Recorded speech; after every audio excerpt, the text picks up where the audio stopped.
বাঘের সিংহে লড়াই UEFA Nations লিগের ফাইনালে মাঠে নামতে যাচ্ছে পর্তুগাল এবং স্পেন।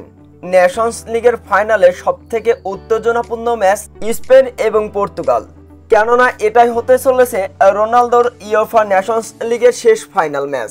ডিফেন্ডিং চ্যাম্পিয়ন স্পেনের বিপক্ষে অবশ্য ফাইনাল খেলতে নামছে পর্তুগাল, যেখানে পর্তুগালকে নেতৃত্ব দিবেন ক্রিস্টিয়ানো রোনালদো।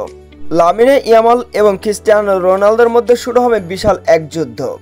আর এই যুদ্ধের মহারণে কে হবে বিজয়ী, পর্তুগাল নাকি স্পেন? নেশনস লিগের ফাইনালে অবশ্য সবথেকে জনপ্রিয় এবং শক্তিশালী দুই দল পর্তুগাল এবং স্পেন।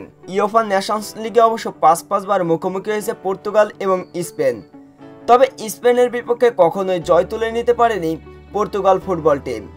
ক্রিস্টিয়ানো রোনালদোর এই দলটি একবারও জিততে পারেনি স্পেনের বিপক্ষে, তবে স্পেন তাদেরও রেকর্ড খুব একটা ভালো না পর্তুগালের বিপক্ষে। শুধুমাত্র একটি জয় তুলে নিয়েছে লাস্ট ৫ ম্যাচে পর্তুগালের বিপক্ষে। এছাড়াও ৪টি ম্যাচ ড্র করে পর্তুগাল এবং স্পেন। তাই বলা যায় পর্তুগালের থেকে স্পেন এক ধাপ এগিয়ে রয়েছে। তবে ক্রিস্টিয়ানো রোনালদো থাকায় অনেকটাই চাপের মুখে থাকতে হচ্ছে লামিনে ইয়ামালের দল স্পেনকে, কেননা স্পেনের থেকে অনেকটাই শক্তিধর এখন ক্রিস্টিয়ানো রোনালদোর দল পর্তুগাল। যদিও বা স্পেন তারা বর্তমান ডিফেন্ডিং চ্যাম্পিয়ন হয়ে মাঠে নেমেছেন ইউএফা নেশনস লিগের ফাইনালে।